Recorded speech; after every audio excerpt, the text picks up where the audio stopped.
Assalamualaikum warahmatullahi wabarakatuh.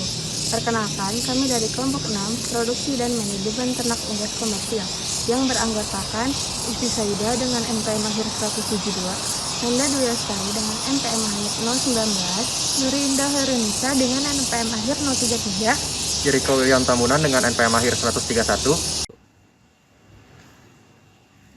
Perkenalkan, saya Heyanov Bosgasa Sambil dengan NPM akhir 126.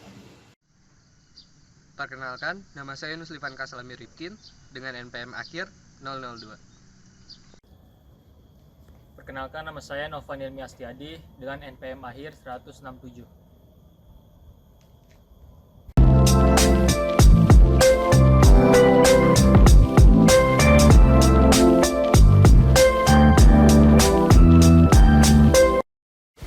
Kandang closed house. Kandang closed house merupakan tipe kandang yang tertutup, sehingga terjamin keamanannya. Kandang closed house ini juga sudah memiliki pengaturan ventilasi yang baik, maka dari itu stres ternak yang ditimbulkan akan lebih sedikit. Pada kandang closed house, sistem kandang ayam yang sering digunakan ialah sistem sangkar. Sistem sangkar ini berbentuk baterai dari kawat.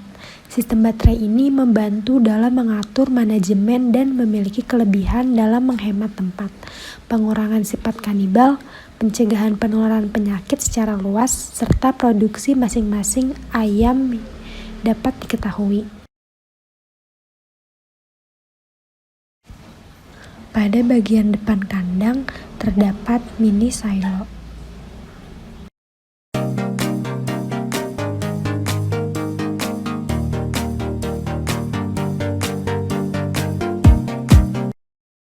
Pada samping kandang terdapat tirai otomatis yang nantinya jika mengalami pemadaman listrik akan terbuka. Selain itu, terdapat pada bagian belakang kandang yaitu ada kipas ventilasi. Selanjutnya, pada bagian dalam kandang terdapat cages dari Texa. Selanjutnya ada control panel room. Selanjutnya ada controller by AgroLogic. Controller by AgroLogic ini berfungsi sebagai pengontrol utama untuk masing-masing house. Berikut merupakan detail sistem cage Texa.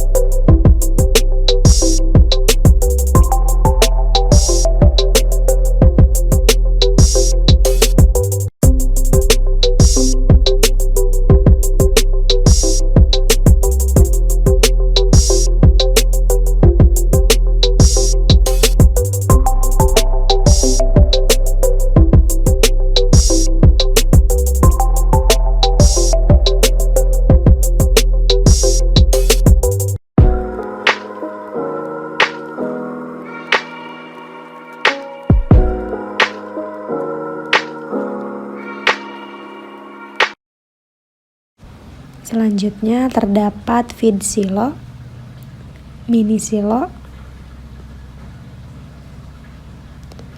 kontrol panel,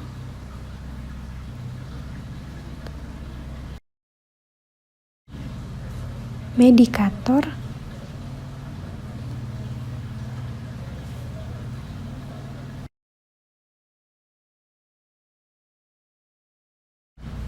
serta terdapat Dex Megafan atau kipas ventilasi, dan yang terakhir yaitu terdapat cooling pad. Yang pertama adalah persiapan check-in. Hal yang harus diperhatikan pada pemeliharaan fase starter adalah suhu kandang, pemberian pakan, populasi ayam, dan biosecurity. Keberhasilan usaha ayam petelur ditentukan dari awal pemeliharaan fase starter, dari menetas sampai bulu tumbuh sempurna. Fase starter ini sangat sensitif terhadap penyakit, sehingga memiliki nilai moralitas yang tinggi. Persiapan sebelum DOC masuki kandang yang pertama adalah memindahkan liter bekas, kedua membersihkan dan menghapus samakan kandang dan peralatan, ketiga mempersiapkan brooder atau induk buatan, keempat menyediakan rasun dan air minum, dan selain itu disiapkan juga vaksin, obat, vitamin, atau disinfektan. selama masa pemeliharaan. Yang kedua adalah fase brooding. Indukan atau brooding yang disiapkan haruslah sesuai dengan standar dan kebutuhan, terutama terkait dengan kapasitas ayam di dalamnya. Indukan terdiri dari beberapa komponen antara lain chick guard, alas, pemanas atau brooder. Chick guard dapat berupa seng yang melingkar dengan tinggi antara 50-70 cm dengan diameter 3 meter. Untuk 1 minggu pertama dengan kapasitas 1000 ekor DOC yang dapat dilebarkan sesuai kebutuhan. Saat menjelang DOC datang, chick guard sudah ditata dengan diameter 3 meter hingga umur ayam 1 minggu. Memasuki minggu kedua, chick guard akan dilebarkan dengan diameter 5 meter dan selanjutnya secara bertahap sampai akhir masa brooding. Suhu optimum pada saat brooding adalah 95 derajat Fahrenheit, umur 1-7 hari. Setiap minggu berikutnya, temperatur induk buatan diturunkan 5 derajat Fahrenheit sampai bulu anak ayam tumbuh sempurna. Selanjutnya adalah pemberian pakan dan minum.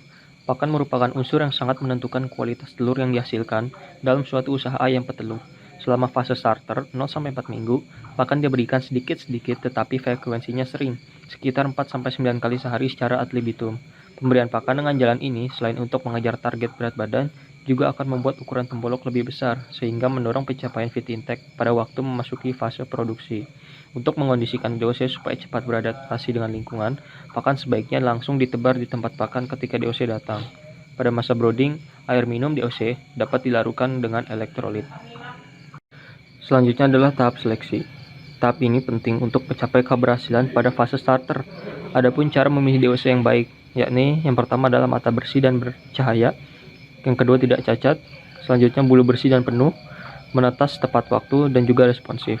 Dengan terpenuhinya kriteria tersebut, diharapkan DOC petelur mempunyai kemampuan hidup yang tinggi, lebih toleran terhadap perubahan lingkungan atau kondisi di sekitarnya, laju pertumbuhannya baik, dan jumlah ayam yang diakhir selama pemeliharaan akan sangat kecil.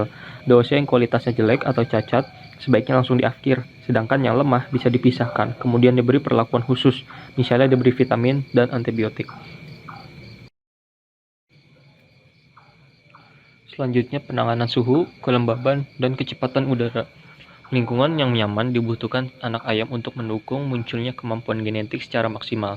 Lingkungan nyaman di sini meliputi penyediaan peralatan yang memadai, pengaturan suhu brooder yang sesuai, pengaturan tingkat kepadatan kandang yang baik, serta pelaksanaan program kesehatan yang tepat. Pada 6 minggu pertama, pemeliharaan RH sekitar 50% untuk mempertahankan pertumbuhan bulu yang baik, konversi makanan yang lebih baik, mencegah kanibalisme. Bila kelembaban tidak bisa dicapai, bisa dengan menyemprotkan air pada lantai lorong atau pengoperasian cooling pad, sistem kandang closed house. Selanjutnya adalah penanganan litter. Ketebalan litter yang dianjurkan adalah minimal 5 cm. Litter tidak boleh terkena bahan berbahaya seperti insektisida, herbisida, berjamur atau juga bahan kimia. Litter jangan terlalu kering sebab meningkatkan kecenderungan dehidrasi pada anak ayam. Kelembaban litter yang baik yaitu sekitar 25%. Bahan yang biasa digunakan yakni sekam, tokol jagung, jerami, ataupun yang lainnya. Litter yang lembab selayaknya dibalik atau ditambah. Pembalikan dan penambahan tersebut akan membuat litter kering kembali. Selanjutnya adalah penanganan khusus lainnya. Penanganan khusus lainnya di sini yaitu pemotongan paruh. Jadi pemotongan paruh berfungsi untuk mencegah kanibalisme, pematukan bulu dan kloaka, dan efisiensi ransum. Pemotongan paruh ini dilakukan 5-8 hari. Bagian yang dipotong yaitu sepertiga paruh bagian atas. Pemotongan dilakukan selama 2-3 detik. Dan juga suhu yang digunakan pada alat di baking adalah 815 derajat Celcius. Fase grower pada ayam petelur dibagi ke dalam 2 kelompok umur, yaitu 6-14 minggu dan umur 14-20 minggu. Kelompok umur 14-20 minggu disebut dengan fase developer. Fase developer merupakan fase pertumbuhan yang sudah menurun, sedangkan konsumsi ransum terus bertambah. Kandang yang sesuai untuk ayam pada fase grower yaitu baterai. Kandang baterai grower berbentuk seperti rangkaian baterai yang digunakan pada ayam petelur usia grower dengan umur 1,5 bulan sampai 4 bulan. Bentuk kandang baterai grower mirip seperti